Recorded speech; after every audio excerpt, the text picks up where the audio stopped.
What's up guys, and welcome back to another episode of the Summer Career Mode. It's episode number 39. Loads to get through today on the back of a fantastic win over Newcastle United. 4-0 victory over Eddie Howe's side, meaning right now we are just 1 point and 1 place behind the league leaders, unbeaten Liverpool, top of the table. It's been an incredible start to the season. Lots of games to get through today in the Premier League, plus the Carabao Cup quarter-final against Bournemouth, with a golden chance to reach semi-finals of domestic cup competition for the first time in the save. So, yep, lots of games to get through today. We'll get straight into our first one. It's Manchester United away at Old Trafford. And in previous seasons, we'd go to a place like this and say, do you know what, I'll just take a point and call it a good result. But right now, based on the start of the season, the form we're in, I'll be disappointed if we don't leave without the 3 points here. Yep, I say it in an RTG, take it in stages, and we're now at a stage where I believe we can compete with the big clubs in the league. First game, Manchester United away. Come on, News. What a deadline day yesterday, by the way, man. Absolutely crazy deals happening. You know what, though? I have to say, I really feel for Marc Guehi. You know, we were talking in the last episode about Alexander Isak and, you know, how his move came about, and was it right? Was it wrong? Did he feel betrayed by Newcastle initially? You know, should he have still been more professional? I mean, ultimately, oh, great save by Diogo Costa. Ultimately, that's up for debate. What you can't deny is that Marc Guehi at Crystal Palace conducted himself in a brilliant manner throughout the course of the summer window. He didn't down his tools. He kept playing. He put in all the shifts required of him, both training and in the game. And he seemed like he got a great send-off as well, scoring in that big 3-0 win against Aston Villa on Sunday. And what's his reward after being loyal to Palace and helping them win that FA Cup last year? He's about to get his big move to Liverpool, and on the final hour of the window, Palace pulled a plug.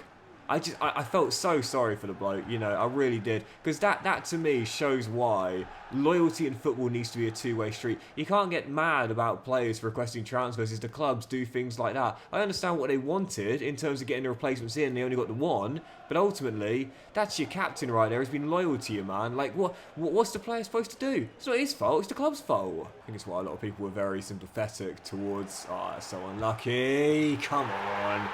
Alexander Isak, I get it, I do get it. As Manchester United take the lead right before the break.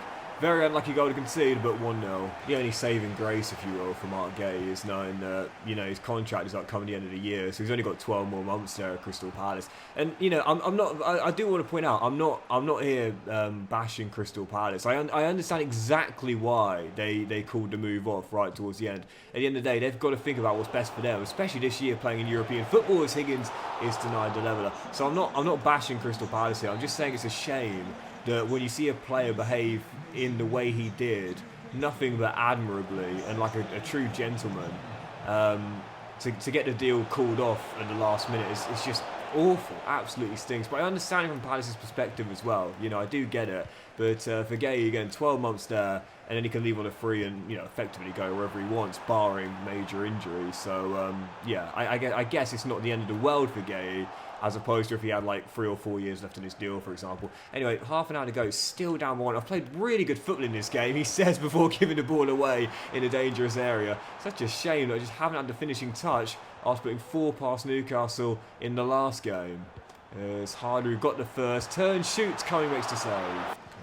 Let's go. Still time. Dembele finds Harris. And Harris with a great bit of dribbling. Brilliant ball. Higgins. Teddy. This time, yes! Come on! Teddy low with the leveller. 23 minutes to go. But you see the celebration. Muted. Non-existent, really. Pick the ball up because, guys, we can go and win this. We should win this. We're a better team out there. Let's find the winner and flip this script.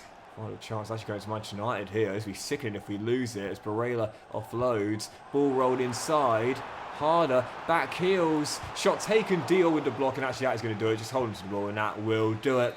It is a point. And I can't believe I'm saying this, but it shows the growth of the team. Disappointed to leave Old Trafford with only a point. I say it all the time, but in RTGs there are stages where you realise you've gone from being the plucky underdog who are just trying to scrap and fight for every point, especially away against the bigger clubs, and then you think, do you know what, we can take these guys, maybe not every time, but a lot of the time. I will take the point, But I still think it's 2 points drop. Right, following again, let's move on to it. Back at the Triangle, where this season we are still unbeaten to start the campaign off. No losses at home so far in the campaign. Taking on Chelsea. Heading into this one here, well, right now, again, we genuinely do look as we have a chance at a Champions League place, let alone any European place. If we are going to do that, we've got to get back on the winning wagon as soon as we do drop points. Following contest, back at home, Chelsea at the Triangle. First chance goes to Chelsea. Dior's tackle goes straight to Palmer. Through to Openda. 1-0. Easy money. Dior made the tackle, but no one behind covering. Simple finish to the Belgian. Chelsea in front early. 2 minutes in. Still down by 1. Forson finds Dembele. That's a lovely ball to find Forson down the right-hand side. Higgins in the middle. He'll find him. Great save, James Trafford. And it should be cleared, and it is just about, as it remains at 1-0 for now. Just like the Manchester United game, we are so unlucky to be down here as the second half gets underway. And as Teddy makes the great tackle there. But the thing is, and I mention this often, like luck is one of those things that you simply can't control. However, you can create chances to give yourself more luck. The best way you can do that is being aggressive, assertive, and continuing to play your game at the highest level. Palmer trying to get through here for Chelsea. This could be 2. It's a great ball through. It's an even better finish. They've linked up again. 20-10. Absolutely brilliant duo. And it is 2 for Chelsea. And this is probably our first defeat of the Triangle. Duomo gets on the deck, finds Low, and we know he can strike him, Teddy. He'll have a go. Oh, it's an absolute rocket. We know he can strike, and I compared him to the great Steven Gerrard in the last episode. That looked like a prime Steven Gerrard thunderbolt from range, similar to his goal against Olympiacos in the Champions League, West Ham in the FA Cup final, probably my most famous Steven Gerrard goal. And it is 2-1, 2-2 for Teddy, and Oxford are right back in it. Let's go, let's go, let's go. Teddy to Dolan. And I've got a man out wide there in Curie, and I'll find him. And Jack steps in field. For the longest time I was calling him Jamie Curry. Now he's Jack Curie. As Dwayne looks to get through. With a brilliant piece of skill. It's fantastic. It's, oh no, what a miss. What a chance. What a miss. How did I place that so far over the bar? I did all the hard work, and I just got so far underneath it. Went into row Z. Oh, that is gutting, man. Seriously. First loss of the Triangle since arriving at the new ground, and we were so close to battling back from 2 goals down to keep the unbeaten run alive. But what a sitter. Did a brilliant bit of skill to beat the last man, and then blazed it so far over the bar because of the openness at the back of the tier. I think it probably went through the gap in the stand and into the car park. I got so far underneath it, that was embarrassing, man. 2-1 loss. We knew the unbeaten run was going to come to an end at some point. Just a shame it ends like this. But as we always say, when you've had that defeat, when you've had that setback, you got to move past it, man, and move on to your next endeavour. Learn those lessons and putting it right next time out. Let's do it. Following game in midweek, Burnley away at Turf Moor is going to bounce back here after no wins in our last 2 in the Premier League. Following contest, Scott Parker's side away. Well, hopefully my finishing is a little bit better. Come on, Hughes. Slip ball down the line for Hannibal, that, and Brody comes across to shut him down.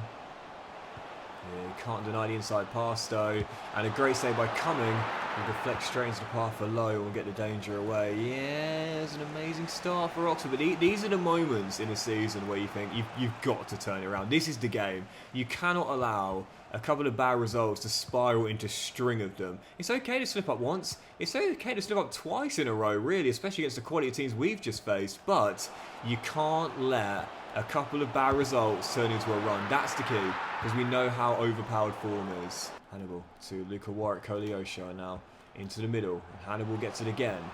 And now a new gen getting forward. And a brilliant finish as well. Absolutely amazing finish that. And Burnley lead. He's one of the regens who has grown so quickly. I'll show him in a minute. Hold on. Yeah, 85 overall, I think it is. Absolutely incredible player. And I think it's actually a pre-gen as well, not a regen instead. And sometimes, oh, he's onside there, Harry. He's onside. Sometimes people ask me, Doxy boy, here you're talking about new gens, regens, and pre-gens. What's the difference between the 3? I'm new to career mode, or I'm not playing yet. Basically, new gens are players who are newly created into the game and not modelled on anyone else. They're a fresh player who is basically his own make. So technically our youth players, for example, you know, Higgins, Lowe, Dior, you can classify those as new gens. Regens are players that are modelled on players who have just retired. So for example, say Lionel Messi just retires and you find an Argentine forward in the MLS who looks absolutely unbelievable. He's got the same positions as Lionel Messi. That's Messi's regen. Now if you find a player that's in the game, let's say hypothetically it's a Polish striker in La Liga who looks unbelievable right from the get-go, and Lewandowski's still playing, that's Lewandowski's pre-gen. So he's modelled on Lewandowski, even though Lewandowski is still playing. So that's the difference between regens and pre-gens. Very similar. It's just that the pre-gens are on players who are still playing, regens on players who literally retired the previous season. Anyway, 10 minutes to go, and it is 1-1. And as things stand, it's going to be another game without a win, and almost another loss in a row. Fulham in 3 days' time. I had to take off my starters here. Higgins, Lowe, both coming off late, as we're still tied at 1-1. And can we find a winning goal here for an unlikely source? Warner, great piece of skill. I see Jefferson in the middle. If he can find him, it's Warner. It is Jefferson, and it's Jefferson! Off the bench, 2 touch, 1 shot, 1 goal, 1 game winner. Daniel Jefferson on for Higgins, who had a goal in a couple of games, and he's just come up to be that unlikely hero we were looking for. I want this guy to be Higgins' backup for the entire series. He's pretty solid, to be fair, when he gets on the pitch. He's got a decent minute-to-goal ratio. And it will be a huge return to winning ways for Oxford United. Daniel Jefferson coming up clutch, and the U's have won it at Turf Moor.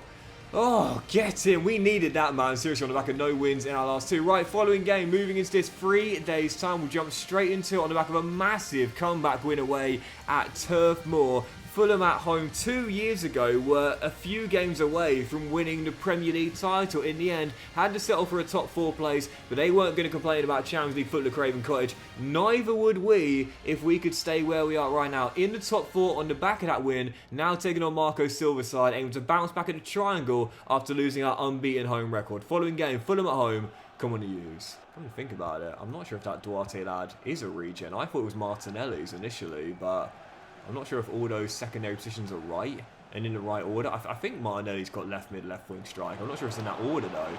As Fulham are through, and Cumming makes a brilliant closeout one-on-one save to keep it at 1-0. Keep it at 0-0, sorry. Although the first goal is coming. It's not coming to us. Coming again with another good save. And it remains at 0-0. We have really taken a step back. That win against Newcastle was incredible. Since then, my defence in particular, that's got to pick up. No clean sheets in the last 3. And I'm lucky not to be down an early goal here as well.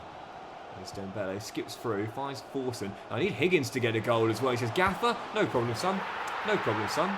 Easy finish, back on the score sheet. Oxford lead 27 minutes in as the boys are going to do the famed Chris Basham, but the camera cuts away. The Chris Basham celebration, forever known as that player's celebration, even though he never did it in real life. For those curious, basically I did a Sheffield United save many, many years ago. Basham scored a goal and he pulled out the celebration. It was going to be that one there, as Cumming once again makes an incredible save to keep it at 1-0. Starts the game for Jamie Cumming as well. A couple of brilliant saves, claims that corner there. And with 36 minutes on the clock, still 1-0. You know, we're talking about how we desperately need a youth goalkeeper. I mean, Cumming has been here since the very beginning, and he's like, Gaffer, forget the youth player rule, man. Just have me in there with the kids. Just let me stay in with the kids. Oh, what a ball that is. And Desi's denied. It's Cumming again. Cumming once again with a brilliant save. He's on fire out there. 2 to go before the break. Still leading by 1. Keeps. Oh, no, it's going to go wide. I sometimes do that on corners, try and head it back to the goalkeeper. But you're at risk of it going behind feet, another corner, and eventually after a run, the AI will score. I don't know if you guys have noticed that, but eventually, oh, Cumming, what a save again, and then Dior off the line, keeps it at 1-0. Like, eventually, if there's a succession of corners for the AI, eventually they get one to go in, but they won't win Jamie's between the sticks. Cumming is having an absolute blinder out there. When you think of the all-time great goalkeeping performances, Courtois versus Liverpool in the Champions League final, record amount of saves in a World Cup, Tim Howard for the USA against Belgium, and oh yeah, Jamie Cumming for Oxford United against Fulham. He's been absolutely unbeatable out there, quite literally. And with 28 minutes to go, What a huge win this will be for back-to-back. Haven't had that in quite a while now. And Cumming, once again, says we're going to hold on to it.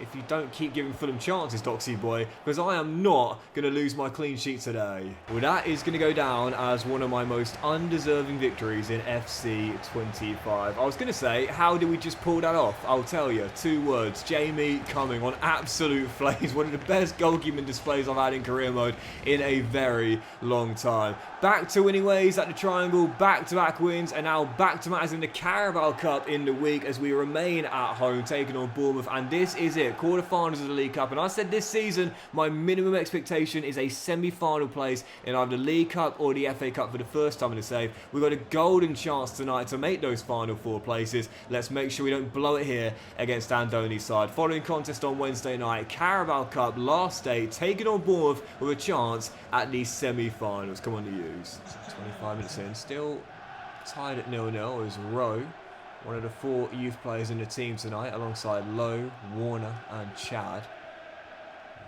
Ryan finding Rowe. A nice little mini build-up here. Finds Luke Harris. Jefferson in the middle.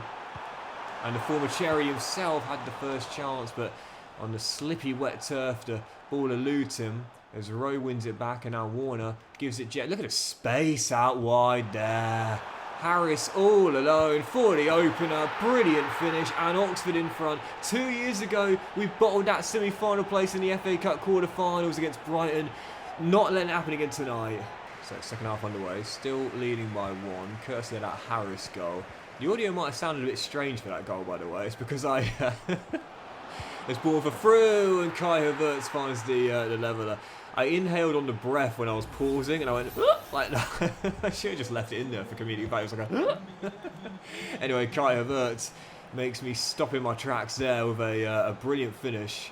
Maybe Gray could have done better, but Cherries with the leveller, and surely not going to bottle it for the 2nd year in a row from a leading position at home in the quarterfinals, dumped out heading into the semis. Can't let it happen again. Warner with the tackle, drop to Harris. Jefferson screaming for it in the middle. He gets it, but he can't turn and shoot, and goes down with an injury as well. 25 minutes on the clock. I'm calling for him. He's not fully fit. Jefferson hobbling a little bit, coming off, and the boy Wonder on. He's already going to be an Oxford United legend no matter what happens, but can he now send us to a semi-final for the first time in the save as well? I'll back him. If he gets a chance. I think he'll take it.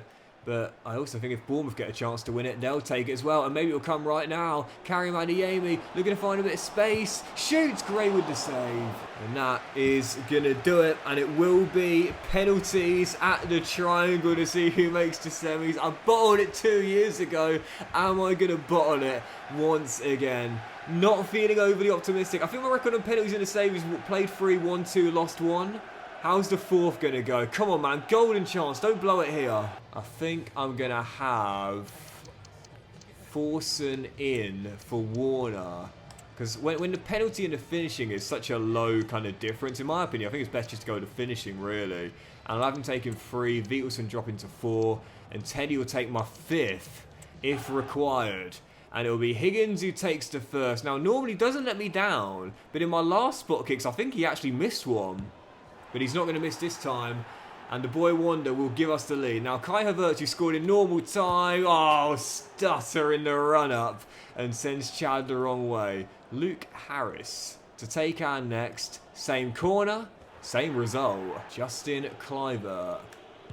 Oh, as cool as you like, man. Seriously, 2-2. And forcing to take the next. Now, again, my rule, if I score that way, I keep going that way. But at some point, the keeper's going to wise up. But it ain't going to be this time. And it's 3-2 Oxford United. And I need a save from Chad. He's against Karim Adeyemi, who, clips it in off the post to make it 3-3. And you know what? I'm going to keep going that way. No, change. No, stay. No.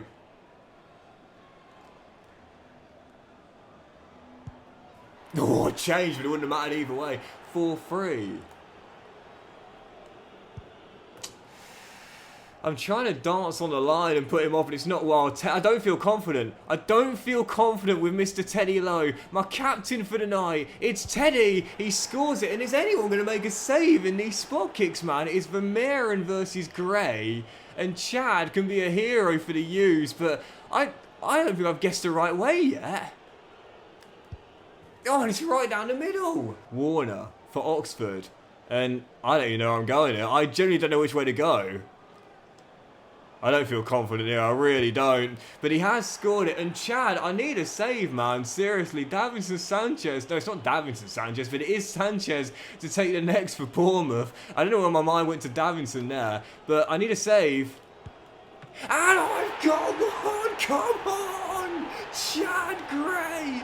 The Chad! Out of contract come the end of the season, but maybe a temporary hero to use her into the semis. Come on! The Chad. Unbelievable. To be fair, I say unbelievable. It was an awful penalty. Really, really poor. Very little power behind it. Comfortable height for the keeper. All he needs to do is guess the right way, and he did. Oxford through to the final four, and all the ties aren't getting played in the same week, I believe. So we'll have to find out who we've got in the next episode, because we'll end on this. Our final game today is going to be Nottingham Forest away at the City Ground, heading into this one here. Right now, we are still in a Champions League place as we approach the halfway point of the season, and the elephant in the room is there are only 3 points off the league leaders Chelsea. It's been an incredible start to the season. Let's keep it going and let's end strong with a big win away at the City Ground. Our final game, Nuno's Nottingham Forest away, is go for a big 3 points here to remain in the Champions League places. Come on, the U's. You know the most shocking part about those spot kicks too? I was 100%. I didn't miss a single penalty, man. Seriously. I've said before, I know I'm nowhere near as good as some people, but I am starting to get better. This is someone who would practically lose every single shootout I ever took part in. But now, as Higgins is denied by the Belgian Penders, and he can't believe his miss. I mean, played for, won 3. I ain't going to say no to a 75% win ratio on spot kicks, not considering how bad I used to be. Anyway, 22 minutes in here. Don't need to worry about spot kicks in this one. Just need to get the goals, keep the clean sheet, and get our 4th win in a row in all competitions. Duomo across to Forson. He's got Low with him. We know he can hit him from range, and he can play a good through ball as well. Higgins does the same. Finds Forson. Great first touch. Better second. Bends it past Penders, and Oxford United have the lead. 27 minutes in. Couple of slip-ups early today, but now we've got our groove back. This is one of those games which you would describe as not a classic. As the second half gets underway. Still leading by 1, courtesy of the Forson goal.